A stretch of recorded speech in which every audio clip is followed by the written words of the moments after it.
Before I hand over the microphone, lift up your seed in your hand, everybody. If you have 5,000 naira anywhere around you, bring it out. I'm standing here. If you have 5,000 anywhere around you, if you have 10,000 anywhere around you, if you have 4, if you have 3 anywhere around you, come and put it in my hand. Go inside your kitchen right now as you're watching this video and check the number at the back of your plastic plate or your plastic cup or your plastic whatever you are seeing inside. If you see number 3, run. If you see number 6, run. If you see number 7, run. Why? Hello, you're highly welcome. Good morning, good afternoon, good evening. I greet you in the name of our Lord Jesus Christ.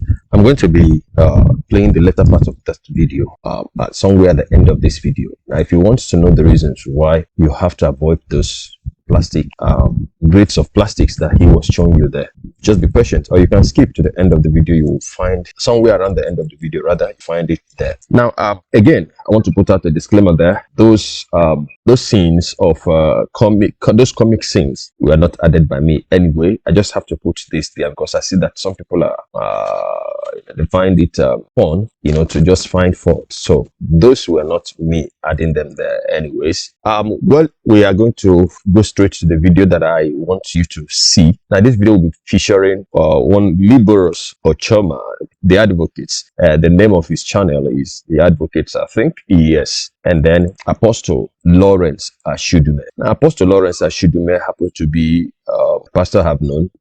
At my tender age, I have met some really big men in the ministry. And if I had continued in the trajectory I was going that time, maybe I would have met, quite a number of them, even the more.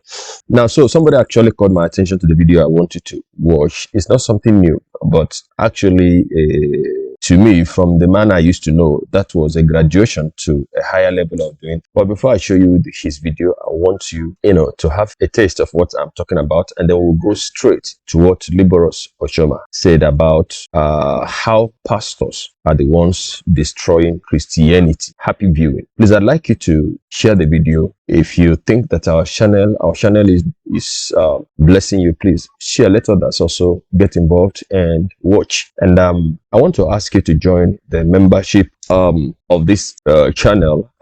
Be a member, and select the categories of the support you can give to us monthly, as God help us, so that we can will continue to shoulder and bear the cost of the production of these things. It is not mandatory, and it is not like what you're going to see in this video. So it is actually according to whatever you think you can afford. God bless you. So let us go into the video proper.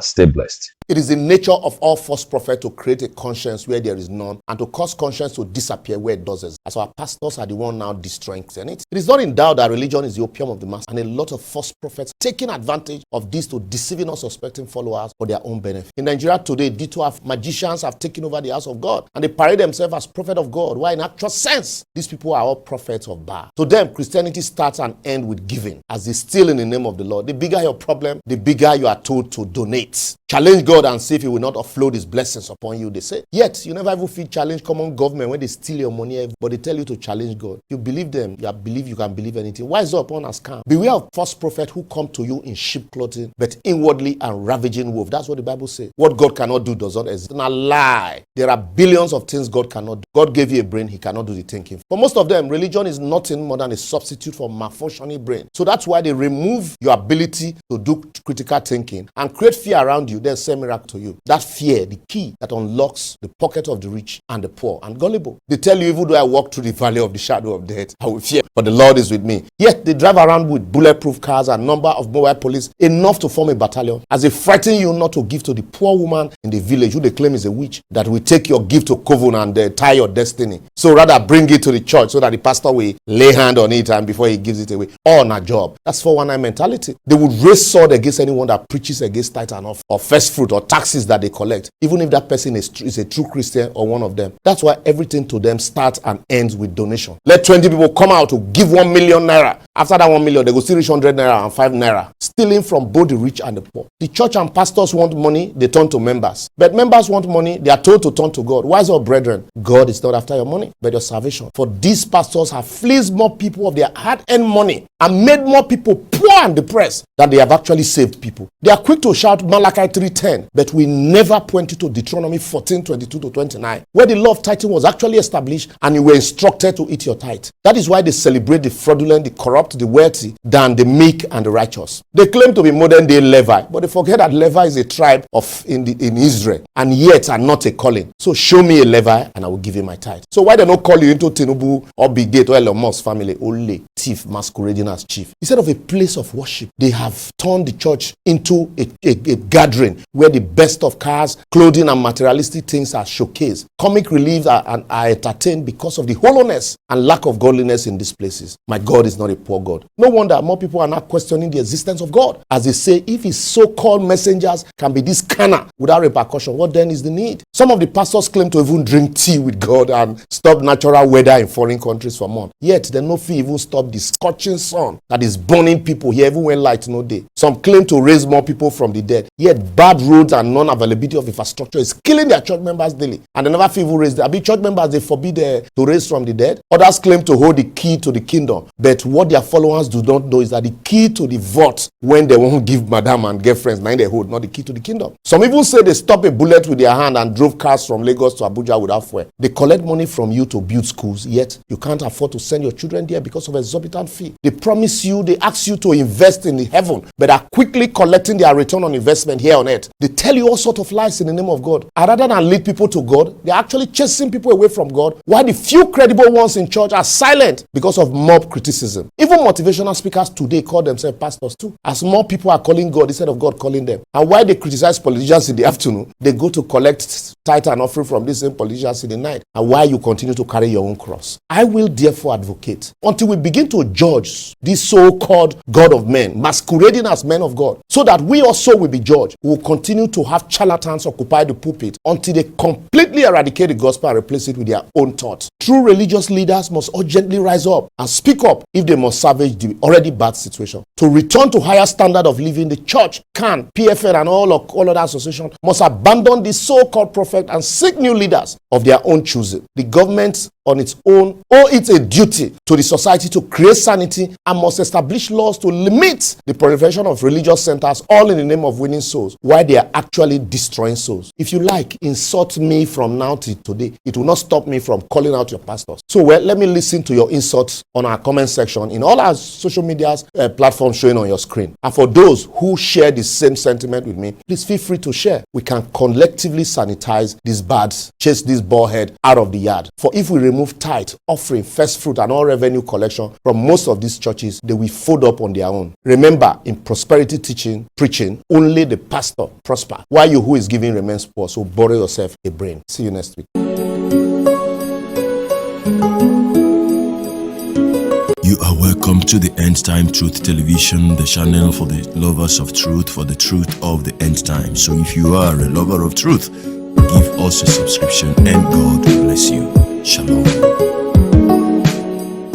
Now, I want to appeal that you at least follow this next video to a logical conclusion. There are transitional periods, you would say, things that took place in the middle of the video, as what you saw early, the tip you saw earlier on in the video. That is actually what the video is all about. But there are certain things that took place and certain wordings that were used in the process of, collecting those things that are being collected. And, it might look boring, but you will understand better. And there's something I will tell you, because I discovered that a lot of people are, captured in the middle of fear and expectation. There are things that will be said. You will be like, I don't know if this will be it, if this will be the one that will tip the cup overflowing. That stuff that you give and give and give until your cup begin to overflow. That is when God will look at it. So you will be at the middle road of thinking, I don't know if this will be the one that will tip the cup, and then it will begin to overflow. So you give. Mind you that I'm not against giving. So let us watch the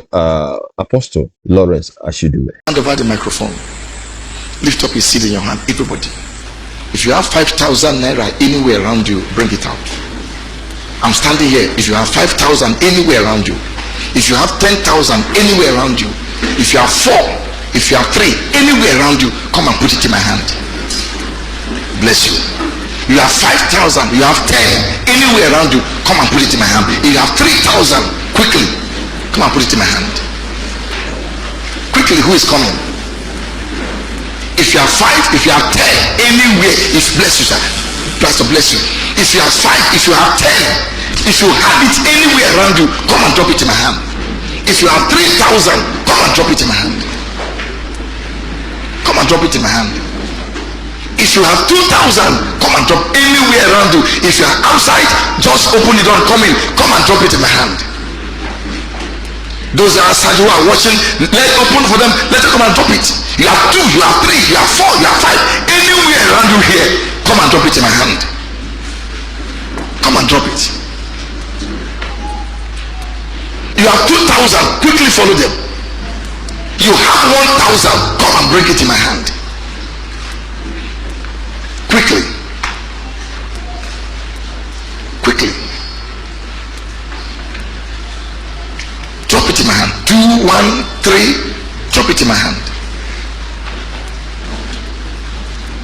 I see people here to go home and remove poverty in their family.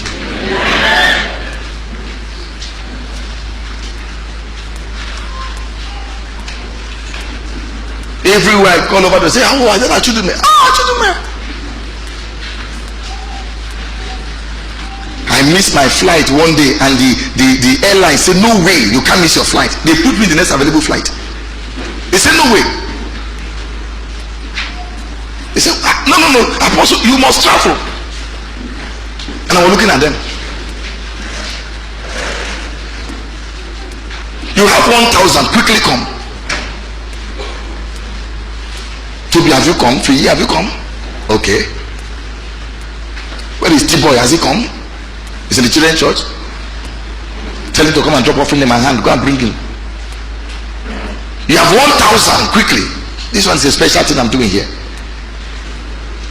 If you have it anywhere, come and drop it in my hand. You have 500, 400, 300, 200, quickly come. Something is in my hand. I want you to connect to it. Go and bring T-Boy to come and drop something in my hand.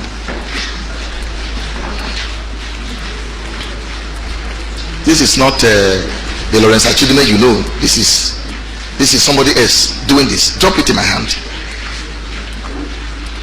Please, if you have 500, don't drop 2. If you have 1,000, don't drop 500. Please don't make that mistake. And if you have 5,000 and you drop 2,000, please make it up quickly. Make it up. If you have 5,000 and you drop 2,000, make it up and come back quickly. Okay, you see, while I was watching this video, I finished everything. I finished all that I saw. About 8 minutes or 10 minutes or thereabout. I've forgotten the length now, but I watched from the beginning to the end, and I got to this portion and I was like, what if someone, came from a distance that is not trackable, or that is too far for the person to trek, and this person is persuaded to give everything that he or she has, or the denomination that is being talked about, that if you have 1,000, don't give 500, for instance. If you have 500, don't give 200. What if it was somebody that was having 700, and the remaining 500 will take the person maybe with his family home, and 200 may not be able to take them home, and that might even be the last that the person was having? How would the person do it? You see, so I was thinking that maybe his mind was not even there, that these people may need to transport themselves. They may have to go pay transport to go back home, and then before too long he said that thing he said. If you have 100 naira, come.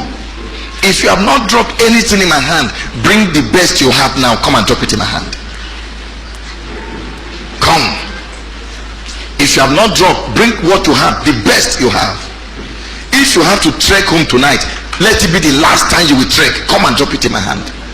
So now, even if you have to trek home, do that, trek home. Now, you see, while I will let the video run, to the end after here, I just want to say something. Now, a lot of us are sometimes at the middle of the road. In the middle of the road, we are confused. So many people who gave, or probably who complied to that instruction of, if you have 500, don't give 200. If you have 5,000, don't give 2,000. If you have 1,000, don't give 500. If you have 200, don't give 100. So you must give the highest that you have. There were so many of them who complied with that instruction instruction, not because they also felt God urging them to come and do it, but many of them did that out of fear. Many of them did that out of, I don't know whether God will punish me, whether God will not bless me again if I don't give as the servant of God has instructed. Because, as they are talking to you in this way, hey, know that I have never said don't give, but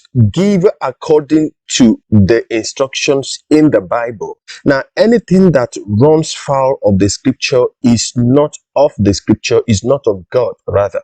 All right. So you don't give out of compulsion. You don't give out of fear. You give willingly as a man, as a man prepared, or, how did Apostle Paul put it now? Not by compulsion, but how it is in your heart, you give. Not that somebody will twist you and tweak the word until you become emotionally agitated in the inside of you, and along the line you become afraid, and so you give out of fear. You're giving out of fear with the expectation that this time that I have emptied my account, this time that out of the instruction of the man of God, I obeyed the instruction of the man of God, and I gave everything that I had. And you were expecting, that was on a Sunday maybe, and you were expecting that Monday morning the first thing that will greet you will be the miracle alert that eventually followed all these things. Because as I don't think that about 10 years ago there was anything like miracle alert. Now, so this thing has been perfected to the point that you are now being given hope that angels will credit your account. Meanwhile, listen. Meanwhile, in the 90s, there was a testimony that I heard. All these shenanigans were not there that time. That testimony was that people were standing, people came out, and the pastor was praying, and not the pastor that miracle happened in his ministration that was giving this testimony. So people were called out, I've forgotten for what, but they were being prayed for. So as they were being prayed for, there was a man in the middle of the people, in the midst of the crowd, that came out and had nothing, had no hope of money. All right. So as they lifted up their hands, in the process of the prayers, he said he felt something like paper inserted in the middle of his fingers, and when he looked at it, it had a color of check because it was folded. And it was folded. He didn't know who inserted that into his hands, but at the end of it, when he got back to his seat, he opened it and saw that it was a written and signed check. Now, if it was an angel that did it, we don't know, but the thing was that at least that check was bearing somebody's name, somebody's signature, and the account that owned that check must have been domiciled in a particular bank. So it wasn't something that just happened in the air. Now, maybe somebody that was in that congregation too was touched by God to write that check and to be given to the man. That is the miracle kind of money that our God gives. Our God he is not a magician, right? So back to what I was saying. So I'm not saying that giving is wrong. No, it is as you have prepared. You see, in fact, the Bible instructs that even before you go to the meeting, you would have prepared what you want to give, all right? Because the Lord loveth a cheerful giver. So many times they have spoken to us about how Abraham gave his Isaac, So anytime you must give, the thing must do what? It must cost you tears. It must cost you discomfort. How many times have you given in discomfort, and you have even starved your family? You have starved your mother and your father. You've starved your wife and children because you have been made to think that immediately you give this last one, watch out and see. Sometimes they will tell you, after you have given this and God doesn't bless you, come back and I will give you every penny you have given. And you will not go back. You will not go back to collect that money. You won't even go back to tell him, Pastor, all this thing I've been giving, nothing has been happening. Now, does it mean that God does not bless or reward giving? God rewards giving, but it is the giving that was done in love for God. When you give, because of being prompted by your pastor, you gave out of fear, you gave out of anxiety, you didn't give out of love for God. See, I've consistently made reference here that the kind of giving that God appreciates is actually the one that you did even without anybody knowing it. Let's take it for instance that you are in a congregation where God is present and God is being honored, not in a congregation where the pastor is substituting Jesus with himself. So Jesus Jesus will be relegated. Instead of looking unto Jesus, everybody's looking to the pastor. Now, in a congregation where Jesus is the king, and for instance, you discover that the growth, in the ministry is taking place, and somehow people are not finding enough chairs to sit down with. Now you can on your own go out, get seats for people. You just come and drop it in the church. Nobody knows about it, even if anybody knows about it. Or thank God that none of you are members of the church, so I can say what I want to say now. And so you will not see it as me trying to project myself so that they will know me. In the branch where I fellowship, the road there seems to be it's very bad, very, very bad. Whenever it rains, it's usually very difficult for people to pass there, even vehicles to pass there. So the pastor that was in charge that time, always would make announcement. And at some point in time, it looked like, what I didn't want to be part of, because it looked like, come out and so that, you will be seen and people will know those that love God and how this and that and that. I know I love God. I may not have loved him enough, but I know I love him. And money, if I had $1 billion and I drop it in the coffers of the church, that is not the criteria with which or the yardstick to measure those that love God. So, so people were asked to get laterite, and there is something that I have discovered almost in every congregation, that those who come out to give are those who are respected the most by the congregation and also by 90% of pastors. I don't want to say 100% of pastors, but by 90% of pastors. So that was what I was seeing, and it wasn't right in my own spirit. So now, by God's grace, some money entered my hand that time miraculously, because it wasn't something I thought. Then I did something. I went to where Julius Berger was building roads, that their big truck that time. I did about 3 of it, 2 laterite and 1 scraped black paint coater, and I came, I dumped it. And the pastor was like, wanting to know who dumped it. The only person that knew when the thing was dumped was the security brother in the church, and I didn't tell him who. So it was the only person that knew who came to dump it. And one of the days, the pastor saw me and was like, who did this? I said, the person wanted to remain anonymous. Now, I want you to understand that by the grace of God, I can testify that I did that and I was happy. I know it that I was not doing it because I wanted God to immediately bless me, that he gave me the ability to even do what I did, because as at that time, before that time, I couldn't have done it. Prior to that time, I couldn't have done what, I couldn't even have bought 1 tree of the laterite. The cost for the quota was ×2 of the laterite. So for you to understand, I'm not going to say how much here. So now, that is how to give. The Lord says, if you honor him, he will honor you. And there are times that, God rewards us not really according to our own wants, but according to our needs. God relates with us like the man that every birthday, anniversary of his wife, he will usually go to the McDonald's and will get the woman chocolate and cake. And so the woman has expected, it has been a ritual. So every birthday celebration of the woman, she will be expecting McDonald's cake and chocolates. So now this has been done for some time. And this day that the birthday came, the man went and changed the 4 tires of his wife's car, which are already worn out. They were already, completely bad. And so the woman was aware of it. But you know what? She was still expecting chocolate. And no, she wasn't aware of it. She was still expecting chocolate. And so when the chocolate did not come, she became angry and disappointed that her husband now loved her less. But that was not the case. Now, when the husband read her body language and her mood,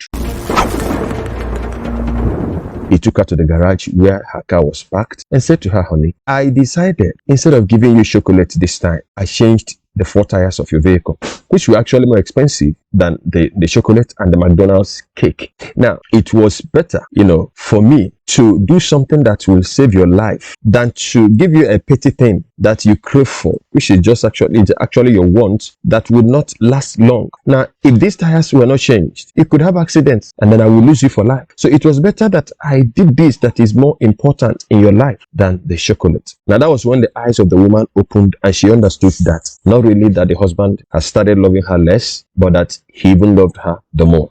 Now, that's our relationship with God. Sometimes we expect that as we have given, God will return to us, giving to us money. But God may have looked at it and say, well, in blessing I will bless you, and the blessing will be coming in different and the blessing will be coming in different form. Could give you good health, but health insurance that you didn't pay for. You know, your family, everybody is protected, and you know, just in a way that he deemed fit. But all I want to say is this: when you are, when you are pricked, or when you are poked at emotionally by your minister, and you want to give, don't give out of emotion. Don't give out of fear. When you give out of fear, this money is for my transport, but look at what pastor has said. How foolish would it sound even that somebody who was in that congregation that did not give as much as you gave, knew that you gave 5,000, and at the end that person gave maybe 2,000, and then at the end of the service you went to the same person to ask the person to give you transport fare. If you sound ridiculous, it will be like, oh, what is the problem? Okay, you think I don't want blessings too.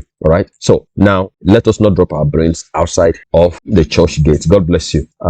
This is a bit longer now, but then I think it is worth saying. So before I go, let me now show you what the man said those plastics could do, and the ones that are better to be used at home for certain things. Thank you so much. Don't forget to share this video. I love you guys. I'll be seeing you in the next video. Till then, from me to you, shalom. Go inside your kitchen right now as you're watching this video and check the number at the back of your plastic plate or your plastic cup or your plastic whatever you are seeing inside. If you see number 3, run. If you see number 6, run. If you see number 7, run. Why? Some of these plastics are really unsafe for you. For example, number 3 is what we call PVC, polyvinyl chloride.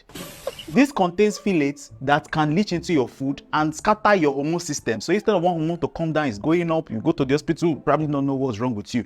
If you see number 6, run. Now, the ones that you can use in your kitchen is number 2, number 4, and number 5. However, do not put them inside hot microwave or pour hot food inside. Food does not cool down. You're pouring it inside the plate. The plastic from it can melt into your food. Are you serious? However, there's one particular one, number 1. Number 1 is, let's just say technically safe, because that's what they use for PET bottles and all. So most of these bottles that they use to pack bottled water is number 1. However, do not put it inside hot motor or leave it under the sun. When direct sunlight hits it, that plastic can leach into your food and cause certain problems. So my dear, I've given you an assignment today. Go inside your kitchen, find out the number that is at the back of your plastic, and know which one you're throwing away. I know that Emeka did not watch this video, so please send it to him so that he can know which plastic to avoid.